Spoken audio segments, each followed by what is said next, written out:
보죠. 우선 연초에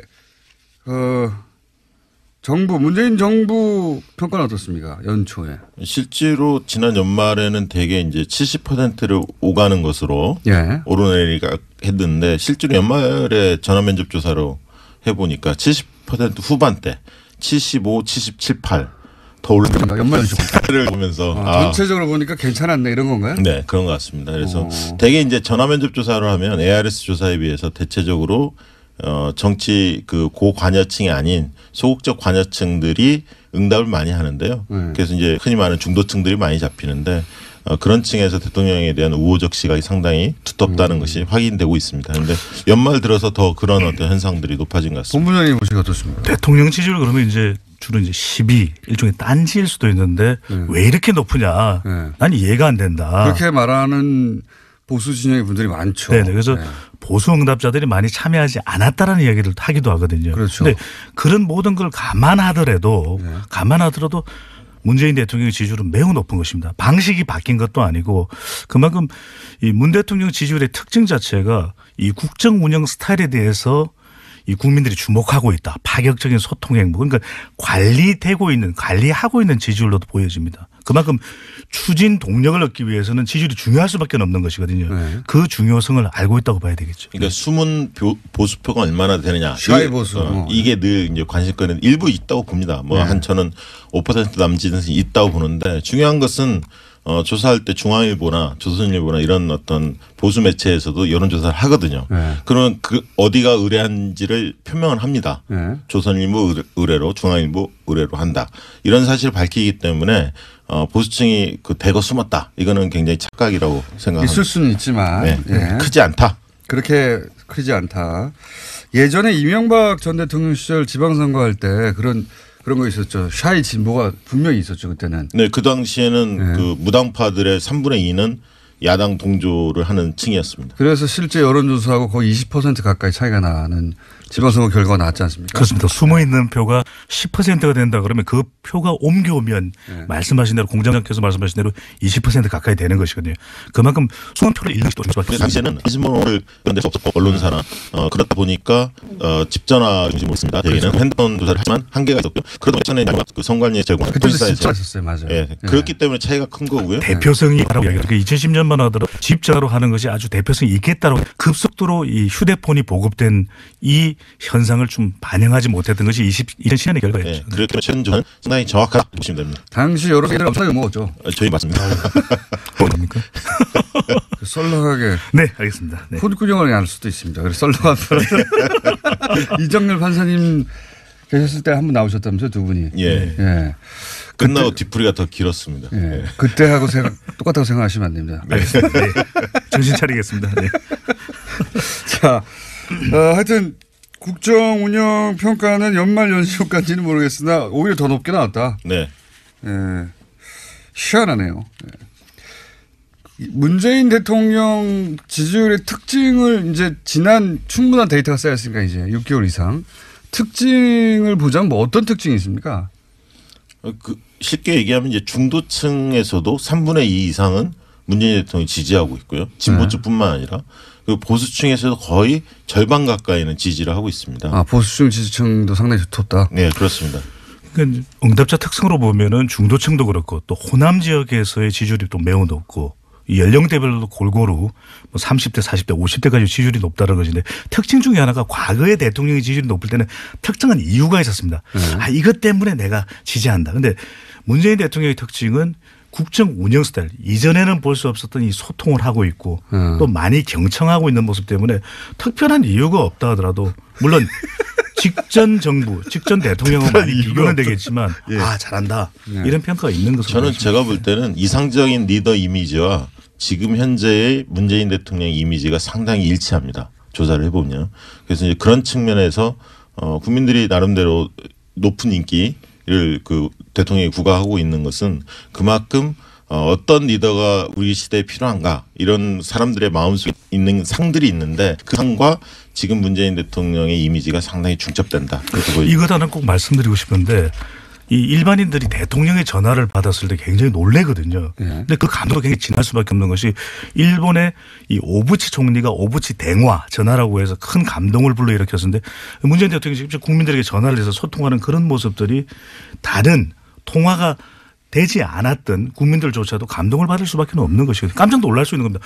나 대통령입니다. 그러면 누가 대통령이라고 믿겠습니까? 아니 당신이 대통령이면 난 수상이야 총리야 이럴 수 있는데 그런 전화가 된다라는 것. 네. 알겠습니다. 배 본부장님의 유머 코드는 이해했고요. 네. 시도를 많이 해 주십시오. 그중에 터질 수도 있으니까. 알겠습니다.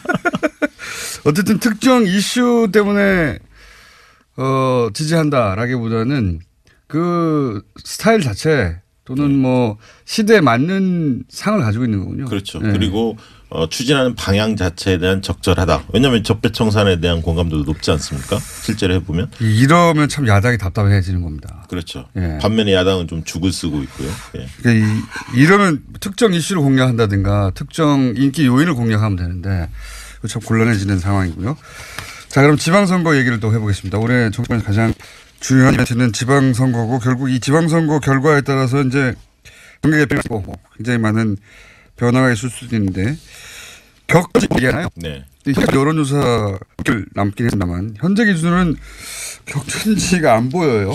지금 뭐 제주되는 조사가 나오지는 않은데 그러면 17개 광역단체에서 자유한국당이 앞서는 지역은 경북 지역 하나만 있는 것 같습니다. 현재적으로 보면. 물론 이게 이제 선거가 다가올수록 바뀌겠죠. 당연히. 네. 그 특징으로 보면 결국 이제 보수의 몰락 첫 번째, 두 번째는 현역들의 고전 이 두 가지로 압축할 수 있을 것 같습니다. 현역들의 고전이요. 예. 현역이 이렇게 높게 안 나옵니까? 예. 박원순 시장을 제외하고는 상당히 현역들이 고전하는 것으로 상당 지역들 충청권을 빼고요. 영남이나 호남 등등. 박원순 시장을 제외하고는 그렇습니까? 네. 네. 예를 들면 인천, 경기 유정복 그다음에 남경필 다 고전하고 있고요. 부산의 서병수 고전하고 있고 울산의 김기현도 만만치 않은 상황인 것 같고요. 대구의 권영진도 그렇고요. 광주로 가면 또 윤장현 등등이 다 좀 고전하고 있는 것으로. 그렇습니까? 예. 전통적으로 보면 이제 현역 단체장의 현직 효과도 있는 반면에 피로감도 크거든요. 그러니까 뭐 단체장을 좀 바꿔보자 이런 심리가 또 많이 작동을 하고 있기는 한데 선거에서 지금 일종의 기울어진 운동장 여당에게 상당히 유리한 구도가 쏟아져 나온 신년 여론조사에 나타난 이유는 선거에 결정적인 영향을 미치는 게 세 가지입니다. 하나는 이제 지지율, 대통령과 정당의 지지율, 또 구도, 그다음에 후보인데 여기서 대통령의 지지율도 상당히 높거든요. 후광 효과가 나타나고 있고 또 정당 지지율도 더불어민주당이 거의 단독 질주를 하고 있고 근데 구도인데 지금 뚜렷한 구도가 보이지는 않거든요. 2010년에 무상급식, 2014년에 세월호 사고 공단. 근데 또 곰곰이 따져보면 지난해에 이은 구도가 계속 연결되고 있거든요. 탄핵 국면 구도. 그다음에 적폐청산 전선. 예, 야당으로서는 수를 써보기가 굉장히 힘든 후보 경쟁력만으로 버텨야 되는데 마땅한 또 인물이 없다라는 것이 야당의 큰 고민이 되는 것이죠. 그렇죠. 그러니까 지금 고민은 그 지점입니다. 그러니까 심판론이 통하지 않을 것 같다 이런 거죠. 정권 이제 심판론. 예, 그런데 항상 견제로는 일정 정도 먹힌 측면이 있습니다. 과거의 지방선거 특정 정당이 독식하는 구조에 대해서 국민들이 약간 거부감을 갖는 게 있거든요. 보통 그렇죠. 예. 네, 견제 심리가. 그래서 그러면 야당이 지금 국면에서 어떻게 활로를 찾을까? 저는 뭐 심판론보다는 실제로 읍소론, 동정론, 견제론. 우리도 좀 살려달라. 네, 제발 싹쓸이만 막아달라. 이런 거 의외로 통합니다. 의외로 통합니다. 그리고 선거 실제로 한 달 사이에 뒤엎어진 경우가 많거든요. 2012년 총선도 그렇고 16년 총선도 마찬가지로. 이루 말할 수 없이 많은 사례가 있죠. 예, 막판에 뒤집어지는 거. 그리고 1대1 구도로 만들려고 굉장히 노력을 할 겁니다. 일부 지역에서 자유한국당과 통합되는 정당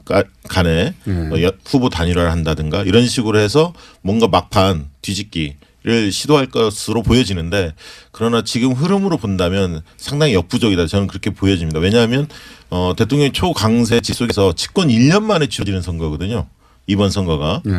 그렇기 때문에 딱 1년만 되는 거죠. 그렇죠. 6월이면. 그렇기 때문에 야당에서 여러 가지 노력은 하겠습니다만 여당에서 실수를 하지 않나. 물론 이제 방심하면 이 반드시 반격이 올 수 있습니다. 방심하거나 오만하면 되치기를 당하지만 그런 것들이 없이 잘 관리만 한다면 이번 지방선거는 상당히 여당한테 유리한 선거다 그렇게 보여집니다.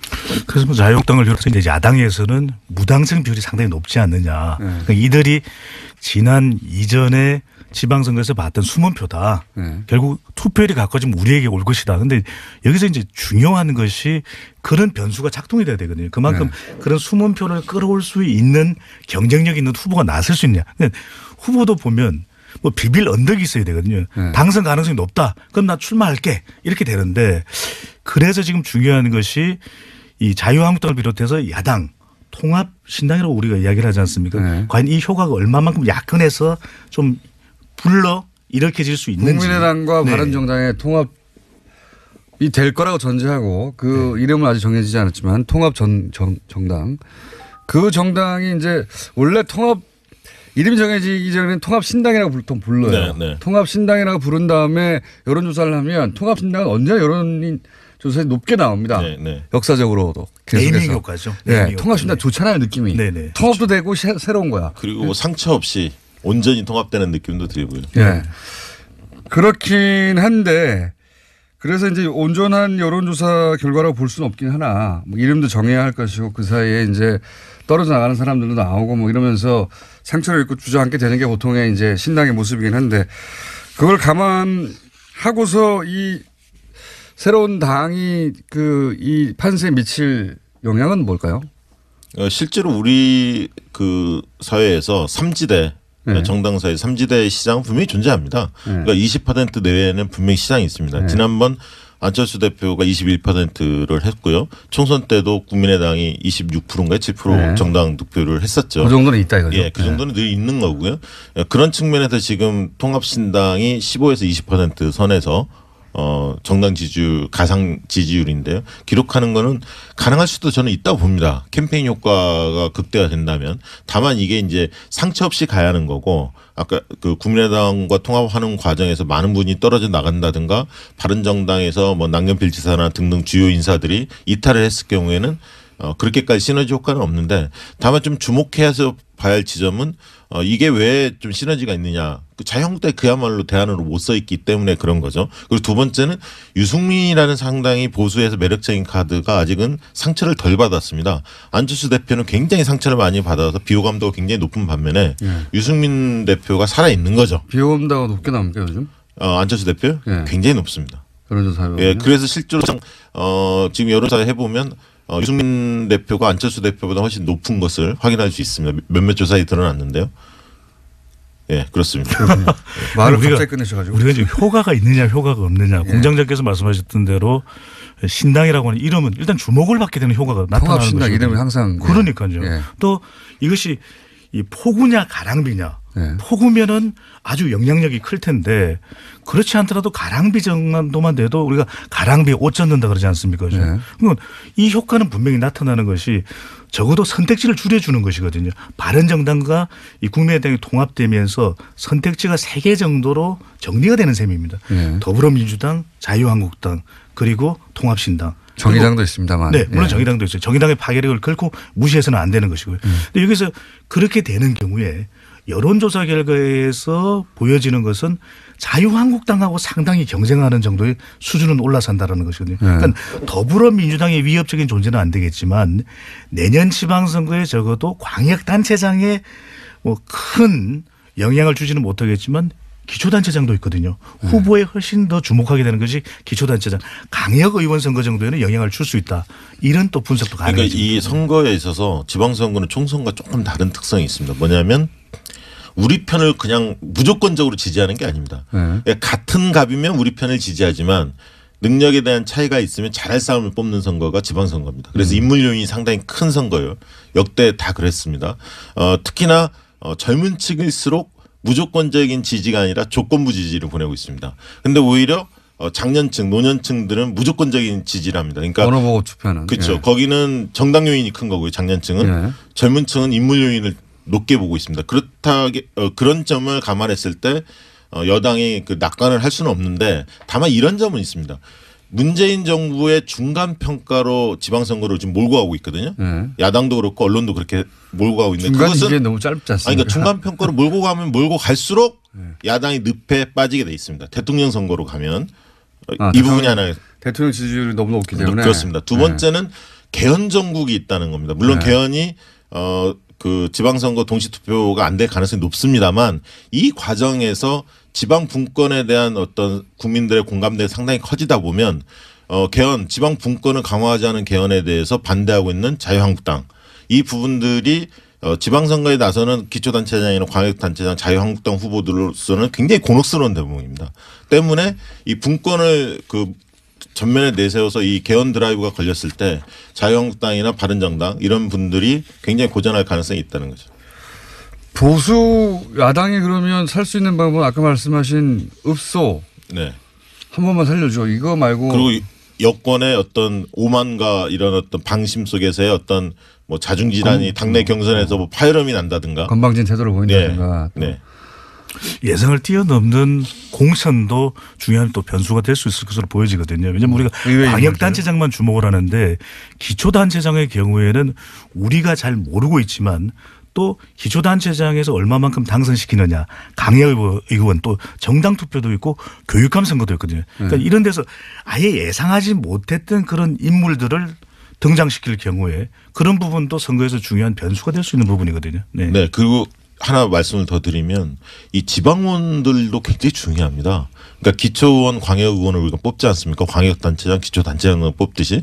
왜 중요하냐면 지난번 성남시 사례를 보면 기초의원들 중에서 자유한국당 출신 의원들이 반대를 해서 복지에 관련된 그렇죠. 획기적인 맞습니다. 정책들이 예. 시도 자체가 안 되는 거예요. 시장만 뭐 바뀌면 다 바뀔 줄 아는데 네. 그리고 거기서 다 통과돼야 되니까요. 그렇죠. 앞으로 이제 자치분권이 시의회를. 강화되면 강화될수록 지방의회의 위상과 권한이 커집니다. 그래서 우리가 광역단체장만 잘 뽑을 게 아니라 지방의원에 대해서 신경을 써야 한다는 거죠.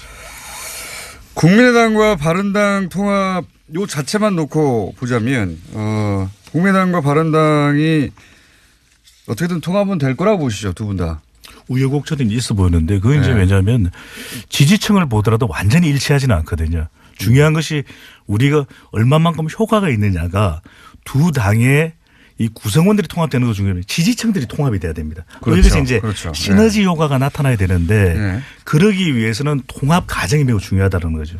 아주 순조롭고 또 갈등을 봉합해 가면서 통합하는 모습을 보여줬는데 이것을 얼마만큼이나 잘할지가 이제 관건인 것이죠. 순조로울 리는 없다고 봅니다. 네. 저는. 예. 근데 이게 잘 보셔야 할 게 지금 통합 반대파하고 통합 추진파가 있는데 어쨌든 통합이라는 프레임 속에서는 당연히 통합파가 우위를 점하고 있고 통합은 단어가 좋잖아요. 네. 그 두 번째는 뭐냐면 누가 새로움을 주고 있느냐는 겁니다. 네. 그러니까 통합 반대파가 새로움을 주지 못하고 있어요. 지금 잘 보시면. 네. 그래서 늘 사람들은 어떻게 가나 지금의 형태로서는 국민의당이나 바른정당이 지방선거에서 살아남기 힘들고 총선이나 대선에서 전망이 없다. 이게 이제 일반적인 국민들의 인식입니다. 그런 인식 속에서 뭔가 탈출구를 마련해야 하는데 반대파는 별다른 대안을 내놓지 못하고 있고 통합파는 어떻게든 뭐 새로운 탈출구를 향해서 뭔가 몸부림을 치고 있다는 거죠. 그런 측면에서 새로움이라는 어떤 그런 어떤 자산 이미지를 좀 통합파가 틀어지고 있는 게 아닌가. 그런데 선거에서 중요한 게 보면은 지방선거를 보더라도 결국에는 이게 이 국민들을 위한 또 지역 주민들을 위한 이 공약이 사라져 버리거든요. 잘 모르게 되거든요. 우리 또 뉴스공장 메시지가 분명하지 않습니까? 우리의 정체성. 그런데 대개의 경우에는 지금 보면은 각 갑자기 정당 훅 들어오시네요. 네네. 제가 이게 들어갈 땐 들어갑니다. 근데 나올 땐 나오고 잘 안 나와서 그렇죠. 근데 해보면 이 메시지가 분명해야 되는데 이태리에서 지방선거에서 돌풍을 일으켰었던 정당이 오성운동 정당이에요. 네네. 분명합니다. 우리 유명하죠. 공기를 맑게 하겠다. 네. 인터넷을 무한정 사용하게 만들겠다. 네네. 또는 우리는 뭐 이념을 어떤 걸 지향한다. 이게 명쾌하게 이 정당의 정책 메시지가 전달되니까 오히려 돌풍을 일으켰었거든요. 근데 지금 저는 좀 더 이 관심을 기울여야 되는 부분이 야권에서는 보다 명확한 정책 메시지를 좀 내놓을 필요가 있을 걸로 보입니다. 야권은 지금까지는 이제 적폐청산 이제 그만해라 하고 그다음에 전통의 그 레퍼토리 북한 네. 이거 두 개 외에는 나오는 게 없어요. 그죠? 그러니까요. 우리가 보면은 메시지는 명쾌하고 선점을 하는 것이 중요하거든요. 네. 2010년 지방선거에서 보면 당시에 이 야당에서는 무상급식을 내걸었지 않습니까? 그런데 네. 우리가 잘 모르고 있었던 것이 당시 오세훈 시장은 유기농 무상급식을 내걸었어요. 그런데 무상급식 이미 선점하고 있는 시대에 뭐를 갖다 붙여도 그것이 주는 파급 효과는 제한적이거든요. 네. 그러니까 가령 적폐청산으로 나오면 우리는 어떤 강한 메시지를 대안으로 들고 나와야 되는데 그렇지 못한 것이 지금 이 정당의 어떤 돌파구를 마련하지 못하는 것입니다. 근데 이게 잘 보셔야 돼요. 그 주장도 중요하지만 누가 이야기하느냐가 굉장히 중요하거든요. 중요하죠. 예. 메신저에 대한 신뢰도가 중요한데 홍준표 대표가 아무리 떠든들 좋은 얘기 한들 그거를 신뢰할 수 있는 국민이 얼마나 되겠습니까? 마찬가지로 안철수 대표도 지금 그런 부분에서 상당히 위기가 있는 홍준표 거예요. 대표인데 영남권에서는 또 일부 지역이죠. 근데 지금 네. 부산 경남도 흔들리지 않습니까? 실제로 본다면. 메시지는 공장장님께서 이야기를 하셔야 될 것 같아요. 공장장을 자유한국당으로? 아니 그거는 자유입니다만은 자유하는 거. 제가 출마할까요? 입당해가지고. 예. 네. 대표 경선에. 자, 훅 훑어봤어요. 예, 훅 훑어봤는데 겉핥기 정도로 훑어봤다고 생각이 듭니다. 네. 큰 틀에서만. 근데 이제 두 분을 좀 자주 모셔야 될 것 같아요. 이 선거의 회의이기 때문에 자주 모셔야 될 것 같은데 오늘 거의 미천이 다 드러난지도 모르겠다. 다 드러난 것 같습니다. 할 얘기를 더 이상 없습니다. 다 하셨을지 모르겠다 하는 생각이 드는데 재밌었기 때문에 예, 이 덩치 매치 네. 앞으로 좀 자주 이어갈까. 빅매치. 네. 네, 이어갈까 합니다. 박시영 윈지코리아 부대표 배종찬 리서치 뉴스 본부장이었습니다. 감사합니다. 이것 하나 꼭 말씀드리고 싶은데 이 일반인들이 대통령의 전화를 받았을 때 굉장히 놀래거든요. 네. 근데 그 감도가 굉장히 진할 수밖에 없는 것이 일본의 이 오부치 총리가 오부치 대화 전화라고 해서 큰 감동을 불러일으켰는데 문재인 대통령이 직접 국민들에게 전화를 해서 소통하는 그런 모습들이 다른 통화가 되지 않았던 국민들조차도 감동을 받을 수밖에 없는 것이거든요. 깜짝 놀랄 수 있는 겁니다. 나 대통령입니다. 그러면 누가 대통령이라고 믿겠습니까? 아니 당신이 대통령이면 난 수상이야, 총리야. 이럴 수 있는데 그런 전화가 된다라는 것. 네. 알겠습니다. 배 본부장님의 유머 코드는 이해했고요. 네. 시도를 많이 해 주십시오. 그중에 터질 수도 있으니까. 알겠습니다. 어쨌든 특정 이슈 때문에 지지한다라기보다는 그 스타일 자체 또는 뭐 시대에 맞는 상을 가지고 있는 거군요. 그렇죠. 네. 그리고 추진하는 방향 자체에 대한 적절하다. 왜냐하면 적폐청산에 대한 공감도도 높지 않습니까? 실제로 해보면. 이러면 참 야당이 답답해지는 겁니다. 그렇죠. 예. 반면에 야당은 좀 죽을 쓰고 있고요. 예. 그러니까 이러면 특정 이슈를 공략한다든가 특정 인기 요인을 공략하면 되는데 참 곤란해지는 상황이고요. 자, 그럼 지방선거 얘기를 또 해보겠습니다. 올해 정권에서 가장 중요한 이벤트는 지방선거고 결국 이 지방선거 결과에 따라서 이제 정계 개편이고 굉장히 많은 변화가 있을 수도 있는데 격전지 얘기하나요? 네. 여론조사를 남긴 했습니다만 현재 기준으로는 격전지가 안 보여요. 지금 네. 뭐 제주되는 조사가 나오지는 않은데 대략 그러면 17개 정신 차리겠습니다. 네. 자, 하여튼 국정 운영 평가는 연말 연시효까지는 모르겠으나 오히려 더 높게 나왔다. 네. 예, 희한하네요. 예. 문재인 대통령 지지율의 특징을 이제 지난 충분한 데이터가 쌓였으니까 이제 6개월 이상 특징을 보자면 뭐 어떤 특징이 있습니까? 쉽게 얘기하면 이제 중도층에서도 3분의 2 이상은 문재인 대통령이 지지하고 있고요. 진보층뿐만 아니라 그리고 보수층에서도 거의 절반 가까이는 지지를 하고 있습니다. 아, 보수층 지지층도 상당히 두텁다. 네, 그렇습니다. 그러니까 응답자 특성으로 보면은 중도층도 그렇고 또 호남 지역에서의 지지율이 또 매우 높고 이 연령대별로도 골고루 뭐 30대, 40대, 50대까지 지지율이 높다는 것인데 특징 중에 하나가 과거에 대통령의 지지율이 높을 때는 특정한 이유가 있었습니다. 아, 이것 때문에 내가 지지한다. 근데 문재인 대통령의 특징은 국정 운영 스타일 이전에는 볼 수 없었던 이 소통을 하고 있고 또 많이 경청하고 있는 모습 때문에 특별한 이유가 없다 하더라도 물론 직전 정부, 직전 대통령은 많이 비교는 되겠지만 아 잘한다 이런 평가가 있는 것으로 저는 보입니다. 제가 볼 때는 이상적인 리더 이미지와 지금 현재의 문재인 대통령 이미지가 상당히 일치합니다. 조사를 해보면. 그래서 이제 그런 측면에서 국민들이 나름대로 높은 인기를 그 대통령이 구가하고 있는 것은 그만큼 어떤 리더가 우리 시대에 필요한가 이런 사람들의 마음속에 있는 상들이 있는데 그 상과 지금 문재인 대통령의 이미지가 상당히 중첩된다는 5% 남짓은 있다고 보는데 중요한 것은 조사할 때 중앙일보나 조선일보나 이런 어떤 보수 매체에서도 여론조사를 하거든요. 네. 그러면 그 어디가 의뢰한지를 표명을 합니다. 네. 조선일보 의뢰로 중앙일보 의뢰로 한다. 이런 사실을 밝히기 때문에 보수층이 그 대거 숨었다. 이거는 굉장히 착각이라고 생각합니다. 있을 수는 있지만 네. 예. 크지 않다. 그렇게 크지 않다.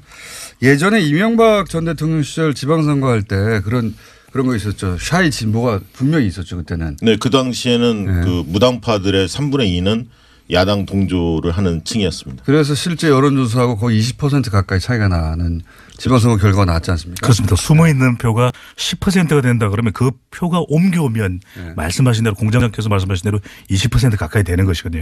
그만큼 숨은 표를 잃는 것도 그 당시에는 신문을 그런 데서 없었고 언론사나 그렇다 보니까 집전화 중심으로 했습니다. 대개는 핸드폰 조사를 하지만 한계가 있었고요. 그래도 예전에 그 선관위에 제공한 그때도 도지사에서 집전했었어요. 맞아요. 예, 그렇기 때문에 차이가 큰 거고요. 대표성이 있다고 이야기합니다. 2010년만 하더라도 집자로 하는 것이 아주 대표성이 있겠다고 급속도로 이 휴대폰이 보급된 이 현상을 좀 반영하지 못했던 것이 2010년의 결과였죠. 네, 그렇기 때문에 최근 조사는 상당히 정확하다 보시면 됩니다. 당시 여론이 엄청나게 먹었죠. 저희 맞습니다. 뭡니까? 썰렁하게 네, 알겠습니다. 네. 콧구녕을 알 수도 있습니다. 그래서 썰렁한 이정렬 판사님 계셨을 때 한 번 나오셨다면서요, 두 분이. 예. 예. 끝나고 뒤풀이가 더 길었습니다. 예. 예. 그때하고 똑같다고 생각하시면 안 됩니다.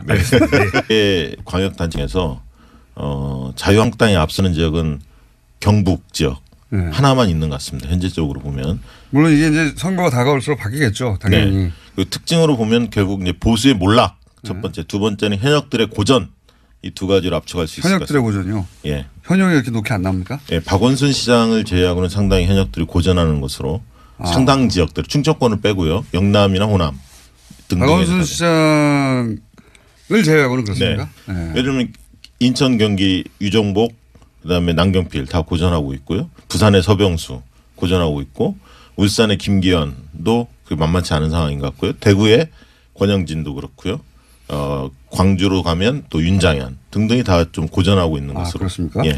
전통적으로 보면 이제 현역 단체장의 현직 효과도 있는 반면에 피로감도 크거든요. 그러니까 뭐 단체장을 좀 바꿔보자 이런 심리가 또 많이 작동을 하고 있기는 한데 선거에서 지금 일종의 기울어진 운동장 여당에게 상당히 유리한 구도가 쏟아져 나온 신년 여론조사에 나타난 이유는 선거에 결정적인 영향을 미치는 게 세 가지입니다. 하나는 이제 지지율, 대통령과 정당의 지지율, 또 구도, 그다음에 후보인데 여기서 대통령의 지지율도 상당히 높거든요. 후광 효과가 나타나고 있고 또 정당 지지율도 더불어민주당이 거의 단독 질주를 하고 있고 근데 구도인데 지금 뚜렷한 구도가 보이지는 않거든요. 2010년에 무상급식, 2014년에 세월호 사고, 공단. 근데 또 곰곰이 따져보면 지난해에 이은 구도가 계속 연결되고 있거든요.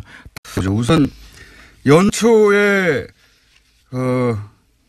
정부 문재인 정부 평가는 어떻습니까? 연초에. 실제로 지난 연말에는 대개 이제 70%를 오가는 것으로 예. 오르내리가 했는데 실제로 연말에 전화면접 조사로 해보니까 70% 후반대 75, 77, 8 더 올라가. 연말 를 보면서 전체적으로 보니까 괜찮았네 이런 건가요? 네, 그런 것 같습니다. 그래서 대개 이제 전화면접 조사를 하면 ARS 조사에 비해서 대체적으로 정치 그 고관여층이 아닌 소극적 관여층들이 응답을 많이 하는데요. 그래서 이제 흔히 말하는 중도층들이 많이 잡히는데 그런 층에서 대통령에 대한 우호적 시각이 상당히 두텁다는 것이 확인되고 있습니다. 그런데 연말 들어서 더 그런 어떤 현상들이 높아진 것 같습니다. 본부장님 보시기 어떻습니까? 대통령 지지율 그러면 이제 주로 이제 12 일종의 딴지일 수도 있는데 왜 이렇게 높으냐? 난 이해가 안 된다. 그렇게 말하는 보수 진영의 분들이 많죠. 네, 그래서 보수 응답자들이 많이 참여하지 않았다라는 이야기를 하기도 하거든요. 그렇죠. 그런데 그런 모든 걸 감안하더라도 문재인 대통령의 지지율은 매우 높은 것입니다. 방식이 바뀐 것도 아니고 그만큼 이 문 대통령 지지율의 특징 자체가 이 국정 운영 스타일에 대해서 이 국민들이 주목하고 있다. 파격적인 소통 행보. 그러니까 관리하고 있는 지지율로도 보여집니다. 그만큼 추진 동력을 얻기 위해서는 지지율이 중요할 수밖에 없는 것이거든요. 그 중요성을 알고 있다고 봐야 되겠죠. 그러니까 숨은 보수표가 얼마나 되느냐. 샤이 보수. 이게 늘 이제 관심거리는 일부 있다고 봅니다. 뭐 한천